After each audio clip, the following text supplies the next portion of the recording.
अस्सलाम वालेकुम, नमस्कार, सत श्री अकाल एंड गुड इवनिंग। मैं हूं आरज़ू काज़मी और आप हमेशा की तरह मेरे यूट्यूब चैनल पर हैं और आज हमारे साथ प्रोफेसर डॉक्टर मुक़्तदिर खान साहब हैं। बहुत शुक्रिया सर कि आज आप आए। Thank you so thank much. You very much आरजू, और आपके सुनने वालों को मेरा सलाम, नमस्ते, सत श्री अकाल, vanakkam. Thank you so much sir. आपसे हम जरा जो लेटेस्ट न्यूज़ है सबसे पहले उसकी तरफ जाएंगे। ट्रम्प ने एक यू टर्न लिया है। बीच में तो ये देखा जा रहा था भारत के साथ टर्म्स काफी खराब जा रहे हैं और कई तरह के कह लीजिए कि ऐसे नेगेटिव कमेंट्स भी भारत के लिए दिए ट्रम्प ने, लेकिन अब वो एक बार फिर उन्होंने भारत की तारीफ की है, पीएम मोदी की तारीफ की है। आपको क्या लग रहा है, क्या ये जो एससीओ की मीटिंग हुई है जिसमें रशिया और चाइना ये भी साथ थे भारतीय प्राइम मिनिस्टर की, क्या इस वजह से ट्रम्प ने यू टर्न लिया या ये इनकी आदत है कि ये ऐसे ही करते हैं? आई डोंट नो कि वो जो कमेंट्स उन्होंने किया कि I love Modi and India, और बेसिकली उनका कहना है कि इंडिया और अमेरिका के जो रिश्ते हैं वो बहुत ही मजबूत हैं और ड्यूरेबल है, और कभी कभी ऐसे मौके आ जाते हैं, there are moments and occasions जहाँ पे थोड़ा बहुत इख्तलाफ हो जाता है, and this is one of those moments. Now it depends कि भाई वो किसी सवाल का जवाब दे रहे थे, it was not like a statement. Okay. उनको थोड़ा ऑब्जर्व करने के बाद मेरी ये पर्सनल पोजीशन ये है कि जो वो सुबह उठ के जो ट्वीट करते हैं वो मेरे ख्याल से रात में सोच के वो सो जाते हैं, ये उनकी सोच का है। और जो सवाल प्रेस कॉन्फ्रेंसेस वो इतने लंबे लंबे करते हैं that he is constantly answering the questions, they are not all, मतलब वो पूरे थॉट आउट नहीं होते पूरी तरह से।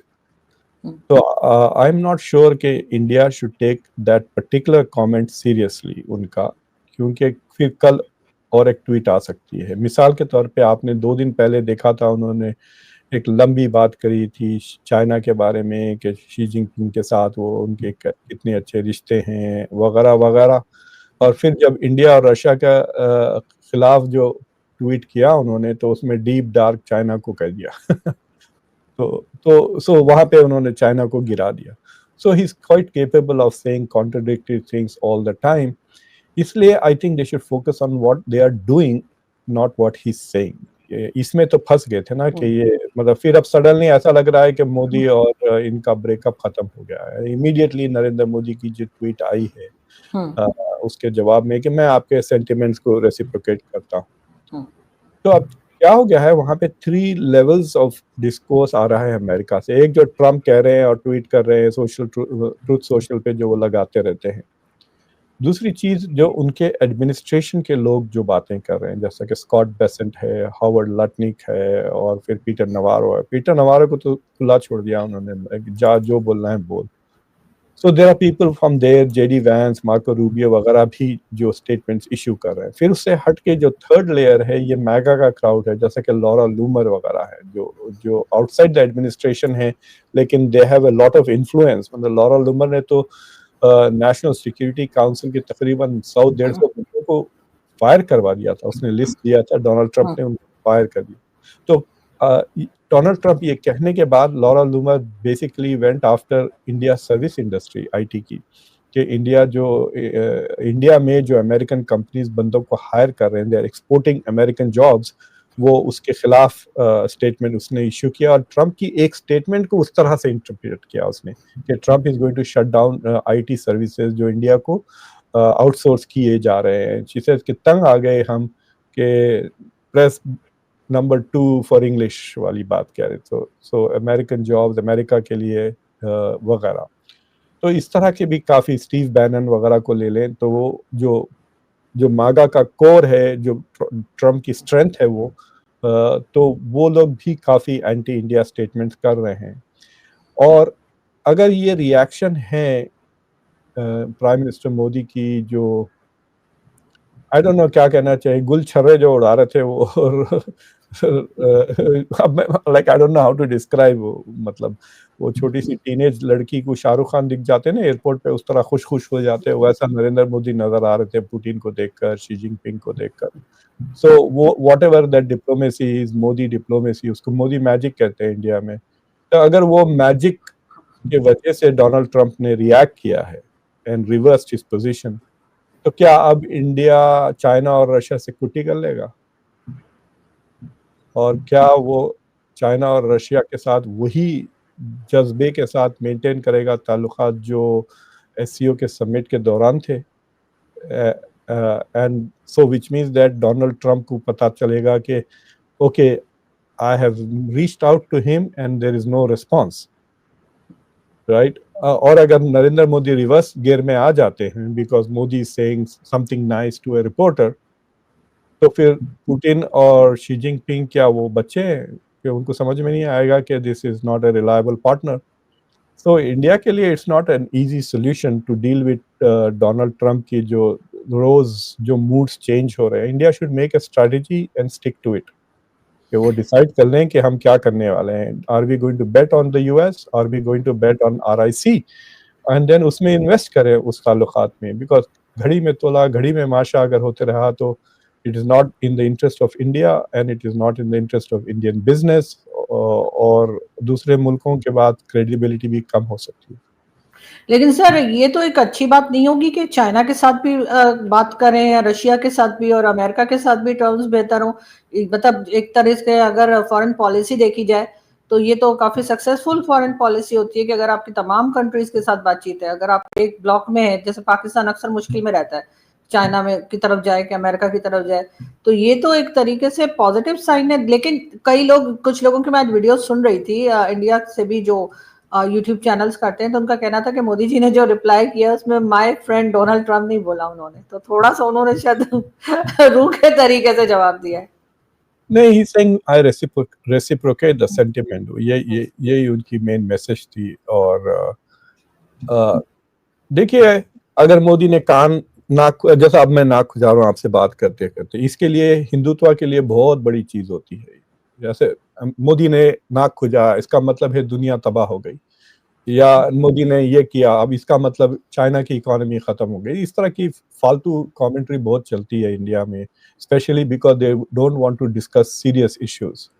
जो सीरियस इश्यूज ये है कि जो मोमेंटम बढ़ रहा है यूएस में against India's IT industry, India's जो 70% स्टूडेंट्स के वीजाज कैंसिल हो गए हैं, एडमिशंस जो अप्लाई कर रहे हैं, H1B। अब आप देखिए 9/11 के वजह से मैं भी इसी रास्ते से आया हूं ना, तो H1B से जो सिटीजनशिप का रास्ता था, मेरी स्ट्रैटेजी थी, मैं 2000 में पास किया जॉर्ज टाउन यूनिवर्सिटी से PhD।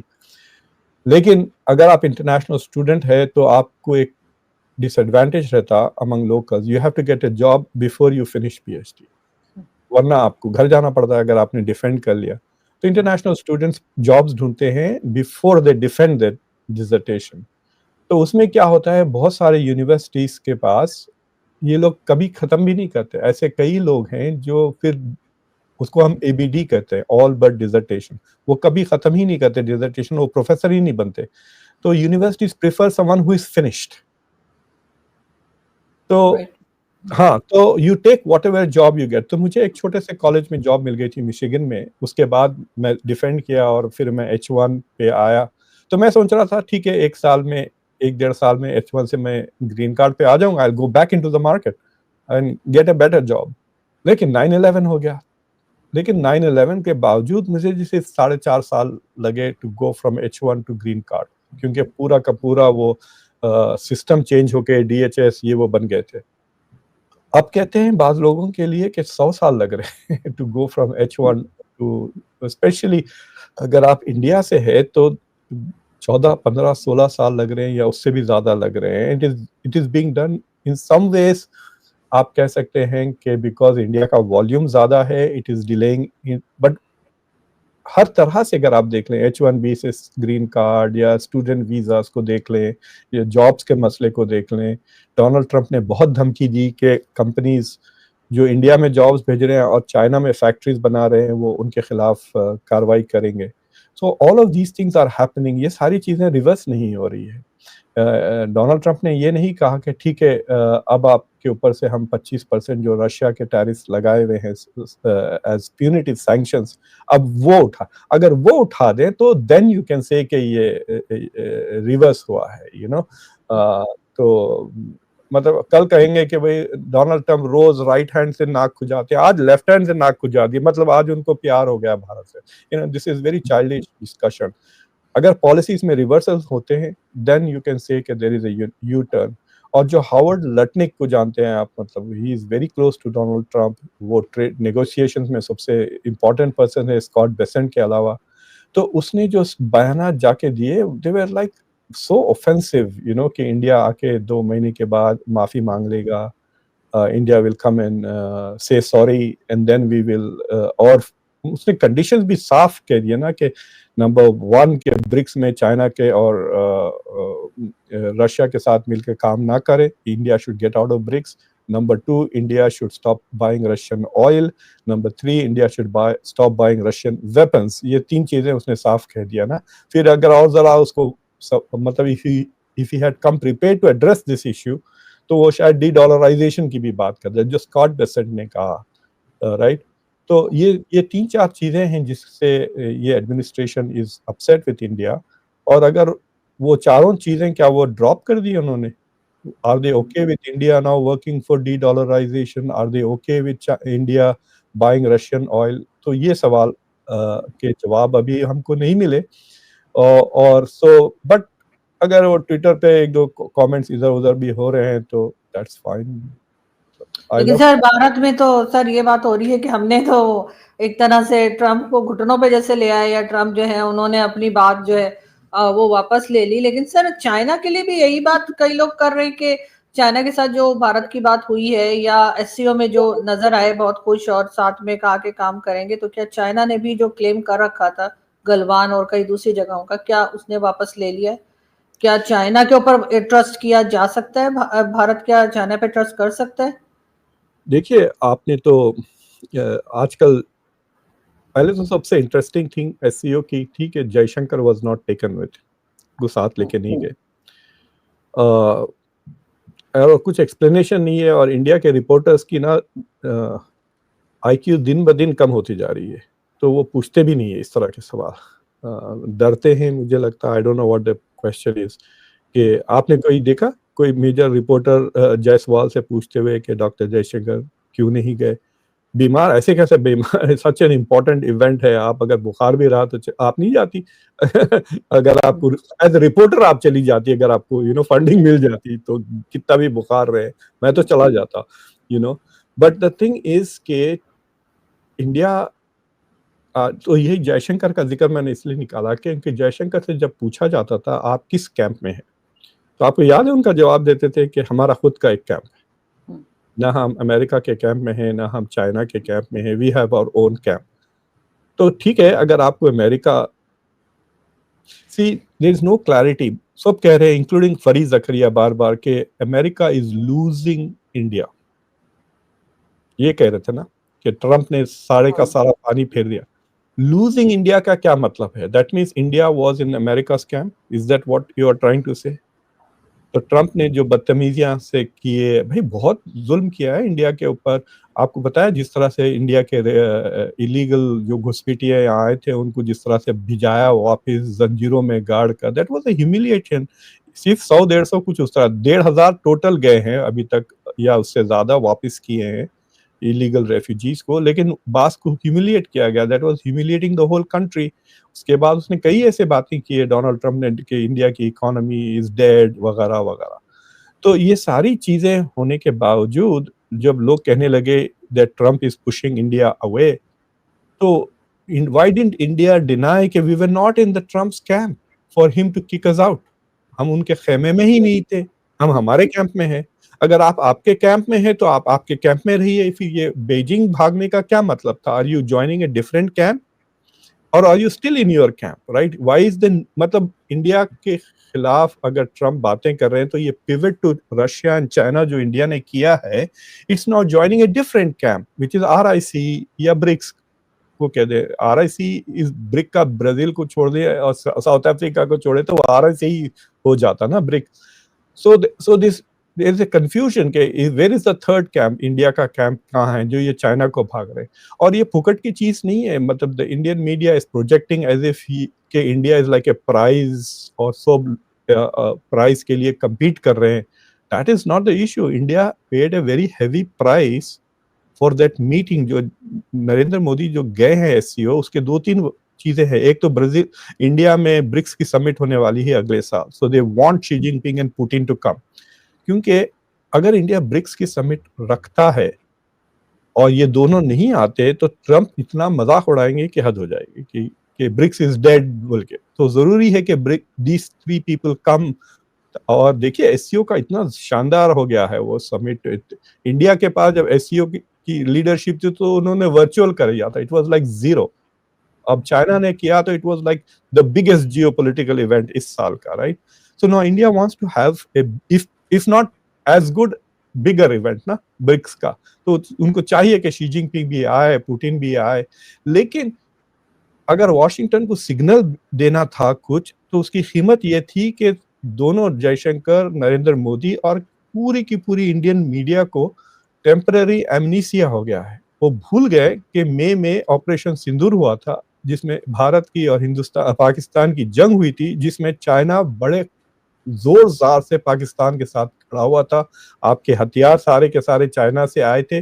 नॉट जस्ट कि आप जैसा कि इंडिया के, आप नहीं कह सकते कि इंडिया को रशिया से हथियार आए थे। ये तो बहुत सालों पहले खरीदे थे। आपको तो सप्लाई रिसेंटली आए थे ना, टर्की से आपको सप्लाईज आए थे।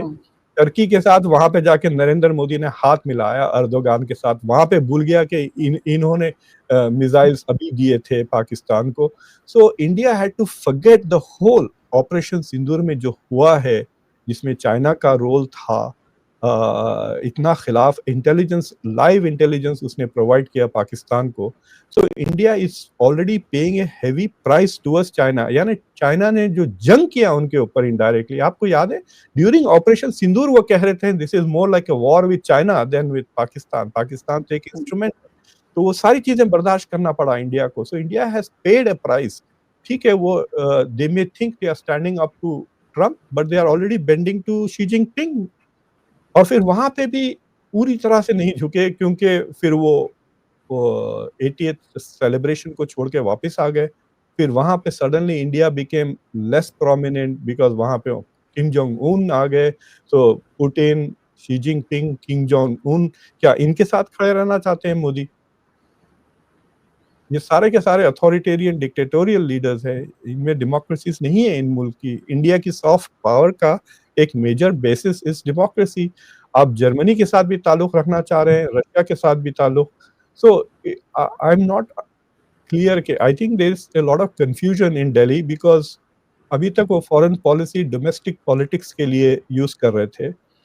और मुझे लगता है कि मे बी बिहार के इलेक्शन के बाद से इंडिया की फॉरेन पॉलिसी में थोड़ी ज़्यादा क्लैरिटी आएगी। अभी they are trying to manage crisis और मेक श्योर कि मोदी का इमेज ना हटे। बट कल परसों दूसरा ट्वीट आ सकता है डोनाल्ड ट्रंप का विच कैन कंप्लीटली से कि अब वो उल्टा हो गया। तो so that's what I am trying. लेकिन सर सिर्फ इसलिए कि पाकिस्तान की मदद की या पाकिस्तान को हथियार या मिसाइल्स कुछ भी किसी भी कंट्री ने दिए हो ऑपरेशन सिंदूर के टाइम पे, इस वजह से भारत हर कंट्री से बात करना तो नहीं छोड़ सकता ना। पाकिस्तान के अपने टर्म्स हैं, इनके अपने टर्म्स हैं, और फिर उस चीज को लेकर बैठ जाना भी तो गलत है कि जी आपने, क्योंकि कंट्रीज जैसे बिहेव नहीं करती ना जैसे इंडिविजुअल करते हैं कि आपने उसके साथ बात की तो हम आपसे बात नहीं करेंगे। वो चीज तो नहीं होती सर कंट्रीज में।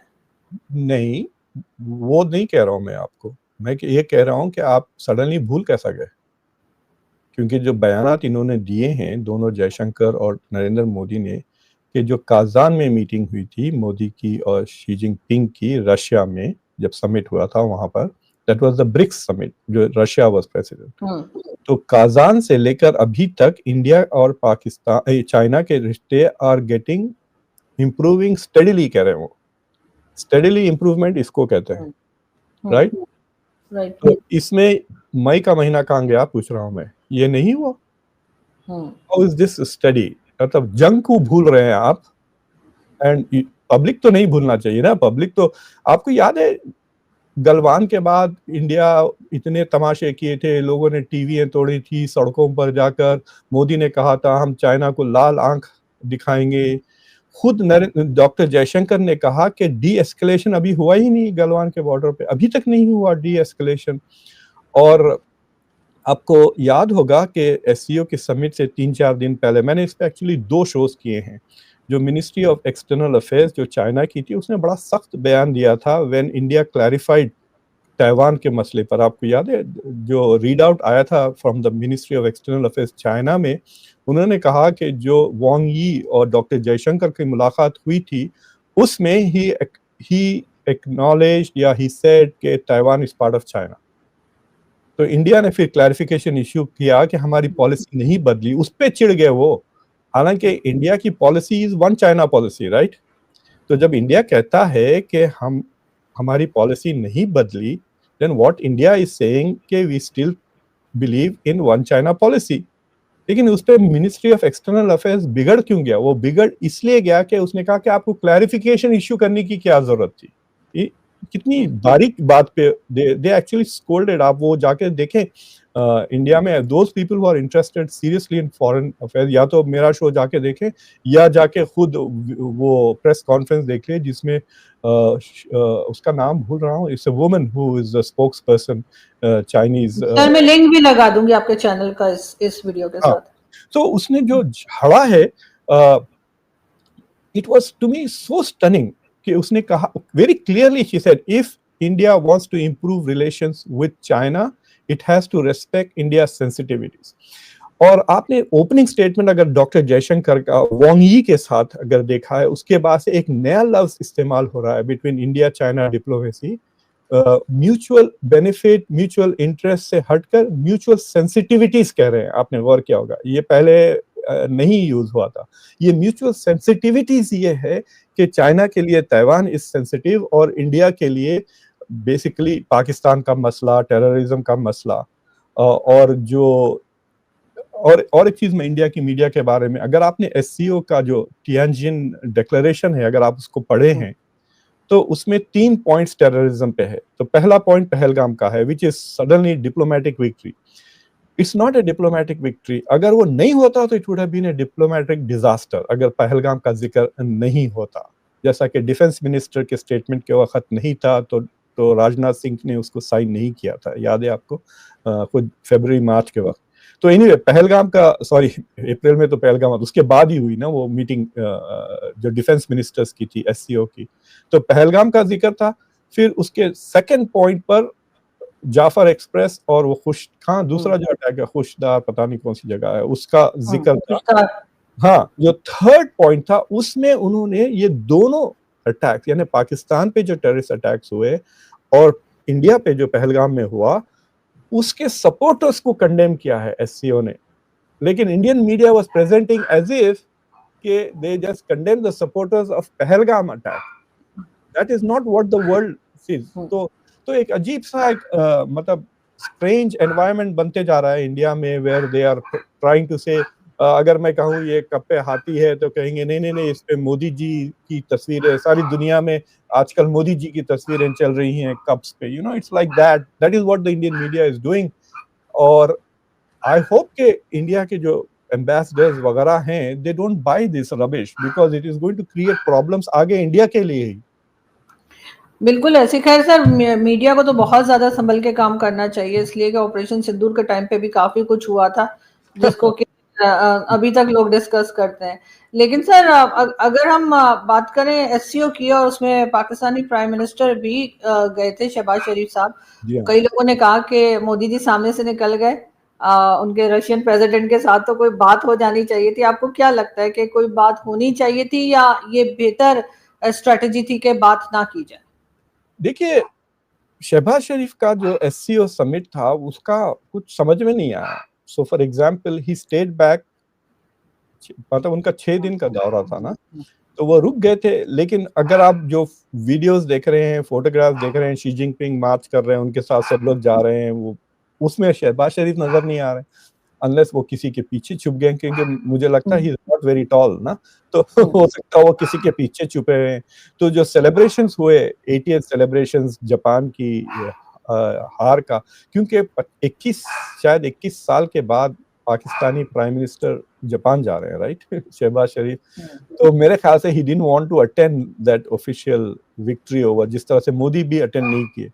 So I don't know what is happening. I think Shehbaz Sharif भी थोड़ा फंस गए in trying to balance US as well as China वैसे।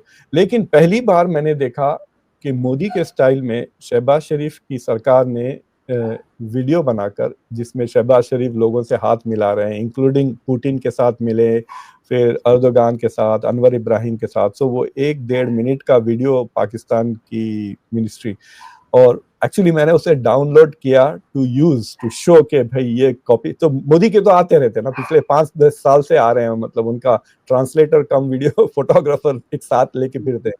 तो I wanted to show both कि मोदी का ये वीडियो था, तो उस पे कॉपीराइट लगा के रखे हुए हैं पाकिस्तानियों ने। I thought that was so stupid. अगर आप कॉपीराइट क्या पैसे बना रहे हो इस वीडियो पर, लीव इट फ्री, बिकॉज दूसरे लोग आपको फुकट में मेरे शो पे वो 5-10 हजार लोग और देख लेते। But it was interesting to see के कोई क्लैरिटी नहीं आई पाकिस्तान की वहां पर, और खुद नॉट सिर्फ पाकिस्तान बट ईरान की भी थोड़ी सिचुएशन वाज वेरी स्ट्रेंज, क्योंकि वो बड़ी फोटो ऑप में ईरान के प्रेसिडेंट नहीं थे, और बायलैटरल्स शी जिनपिंग के साथ नहीं हुई शहबाज शरीफ की। जो सबसे बड़ा जो 2 बायलैटरल्स हुए वहाँ, एक पुतिन की और शी जिनपिंग की, और दूसरी इंडिया की मोदी की और शी जिनपिंग की। तो in that sense you can से के Modi had a much better SEO than Shehbaz Sharif. मतलब I think it was not, there was no loss, no gain Pakistan के लिए,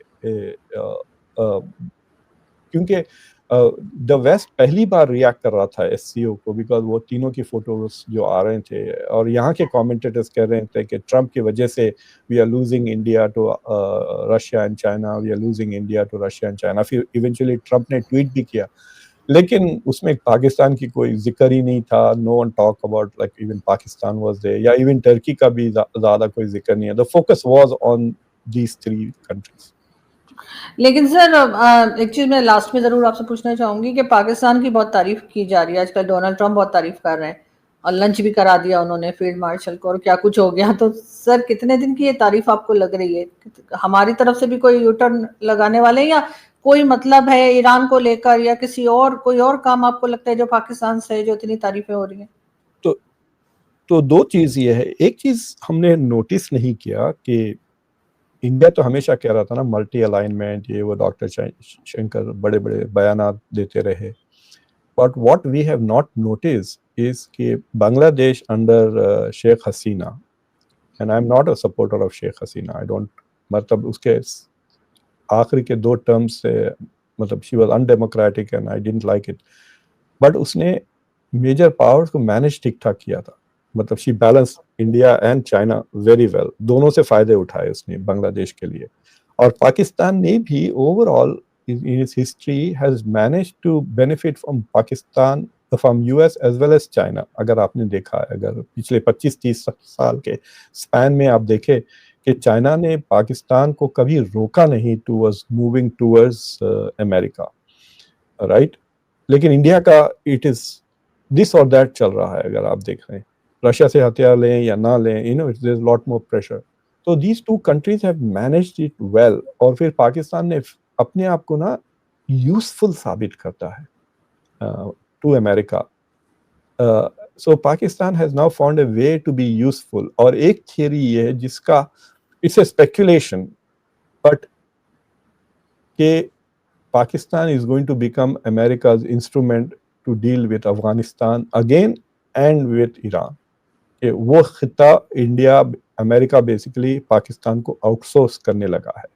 उस लंच के दौरान एक इंटरेस्टिंग डिस्कशन हुआ था आसिम मुनीर का और डोनाल्ड ट्रंप का ईरान को लेकर, और उसमें अपेरेंटली आसिम मुनीर ने डोनाल्ड ट्रंप को कन्विंस किया कि ईरान में रिजीम चेंज करना will be a bad idea, और नेतन्याहू का बहुत ज्यादा प्रेशर पड़ रहा था। तो देखिए, ना सिर्फ इनके कान में सिर्फ नेतन्याहू की या नेतन्याहू के खरीदे हुए सेनेटर्स वगैरह की बातें आती हैं, you know, very pro Israel. Democrat को भी ले लें आप, शुमर को ले लें, या अगर आप किसी भी मार्को रूबियो वगैरह, ये सारे के सारे are Israeli lobbies in many ways. तो Trump was hearing only that version, और regime change was also one of the goals. लेकिन आसिम मुनीर से मिले बाद, ये this is some insiders saying कि ट्रम्प डिसाइडेड कि अटैक ठीक कर दिया, लेकिन regime change के लिए हम push नहीं करेंगे in Iran because now he's getting an alternative perspective. अब मुझे ये नहीं पता है कि आसिम मुनीर ने क्या logic से समझाया कि regime change is a bad idea, क्योंकि मतलब बेसिकली ही माइट से कि अल्टरनेटिव कुछ भी नहीं है, केओस हो जाएगा, अफगानिस्तान की तरह वो बन जाएगा. Do you want a country so big to be destabilized? I don't know what he said, but apparently वो एक चीज उनको पसंद आए. और उसके बाद से ये स्पेकुलेशन चल रहा अमंग एनालिस्ट के इज इंडिया, और इंडिया के प्रवीण साहनी ने शायद सबसे पहले ये बात कही थी कि क्या अमेरिका इंडिया पाकिस्तान को आउटसोर्स कर रहा है management of Afghanistan and Iran. But I think Donald Trump को ये समझ में आ गया कि इंडिया को ट्रोल करना है तो I just have to say something nice about Pakistan. जो सबसे मजे की चीज मुझे दिखी कि वो जो समिट हुई थी नेटो की जहां पे डोनाल्ड ट्रंप गए थे, तो उन्होंने मोदी का नाम तो वो नहीं भूलते, तो उन्होंने मोदी की तारीफ कर दी नाम लेके. आसिम मुनीर का उनको नाम याद नहीं आ रहा था. तो याद है आपको? तो सो ही उसने तारीफ की, he said something about that general is I don't know, कुछ तारीफ की, but he didn't know the name of Asim Munir, नहीं आ रहा था उनको. So that tells you कि Pakistan is not in his immediate सोच ना. उसके बाद से कुछ ज्यादा डेवलपमेंट्स नहीं हुए. सेकेंड टाइम जब आसिम मुनीर आए उनको उतना मतलब he didn't get a lot of attention in Washington. वो टैंपा आए, टैंपा से ही वो तकरीर करके वापस चले गए. जिसको अटेंशन, अगर इंडियन मीडिया आसिम मुनीर को अटेंशन नहीं पे करेगी तो नो वन विल नोटिस कि वो जिंदा भी हैं या नहीं. लेकिन खैर अमेरिकन ने हमेशा ही मिलिट्री एस्टेब्लिशमेंट को सपोर्ट किया है पाकिस्तान में, ये बात भी की जाती है, और इनका भी यही डर लगा हुआ है कि कहीं ऐसा ना हो कि ये फील्ड मार्शल बनने के बाद जो पहले फील्ड मार्शल थे अयूब खान उसी तरीके से ज्यादा टाइम के लिए ना रह जाएं. तो मैं एक इंडियन जनरल से बात कर रहा था, और कभी कभी आ जाते हैं, कभी कभी वो ऑफ मतलब वो शो पे नहीं आते लेकिन लंबी बातें करते हैं खुल के. तो उन्होंने एक इंटरेस्टिंग बात मुझे बताई. सर देखिए, हमारी जितनी भी स्ट्रेटेजिक डिस्कशंस वगैरह हम करते हैं, इंडिया का focus has been on the politicians. मतलब ये स्टेट डिपार्टमेंट, ब्यूरोक्रेसी और प्रेसिडेंट लेवल पे काफी मोदी की वो हुई है. लेकिन जैसा कि आप शंघाई जो सिक्योरिटी कॉन्फ्रेंस होती है सिंगापुर में, शंग्री-ला वाली, तो उस कॉन्फ्रेंस में हिस्से के फौजी बहुत ज्यादा आते हैं. तो हिस्से के अब हम खड़े हुए हैं और पाकिस्तानी फौजी खड़े हैं, तो जो अमेरिकन सोल्जर आता है वो पाकिस्तानियों से जाके पहले मिलता है, not with Indians, because we are not that friendly. और वो फ्रेंडली नजर आते हैं as if they have done certain things together. तो ये तो खुद Indian generals have also notice कि Pakistani military and Indian US military के बीच में इंस्टीट्यूशनल ताल्लुकात ज्यादा मजबूत हैं, but they are also quite friendly. इसलिए माइकल कुरिला की बेसिकली रिटायरमेंट के लिए आए थे वो, मतलब रैंक में वो बहुत नीचे हैं. ये तो अब फील्ड मार्शल है ना, तो इमेजिन कि आप फील्ड मार्शल होते हुए एक 4 स्टार जनरल के मतलब रिटायरमेंट के लिए he came. So that shows कि there is lot of friendship between the two armies. और it is also an interesting commentary China के ऊपर कि चाइना ने इसे रोका नहीं, क्योंकि पिछले जब से डोनाल्ड ट्रंप ने 2018-19 में वो एड बंद की है पाकिस्तान को, there is no direct major flow नहीं आ रहा है. वो खाली सर्विसिंग के लिए पैसे मिल जाते हैं F-16 के लिए 400-500 मिलियन, लेकिन वो बिलियंस में जो पहले आ रहे थे वो पैसे नहीं आ रहे हैं पाकिस्तान को. बट उसके बावजूद मतलब चाइना पे ज्यादा डिपेंडेंट हो गया ना पाकिस्तान, तो पाकिस्तान पे ज्यादा प्रेशर डाल सकता है China. It is not. I think this is something that India should pay attention के अगर चाइना पाकिस्तान पे प्रेशर नहीं डाल रहा है to break its relations with the US, maybe China will focus only on how good China-India relations are and will not worry about how good India-US relations are, unlike America जो India-Russia relations पे चिढ़ रहा है. बिल्कुल ऐसा है, लेकिन sir हमें इंडिया पाकिस्तान को एक दूसरे की प्रॉब्लम पे खुश भी नहीं होना चाहिए, इसलिए कि कोई थर्ड पार्टी ऐसी रहती है हमेशा, चाहे वो चाइना हो या अमेरिका, जो उस चीज का फायदा उठाते हैं, और ये चीज दोनों कंट्रीज नहीं समझ रही.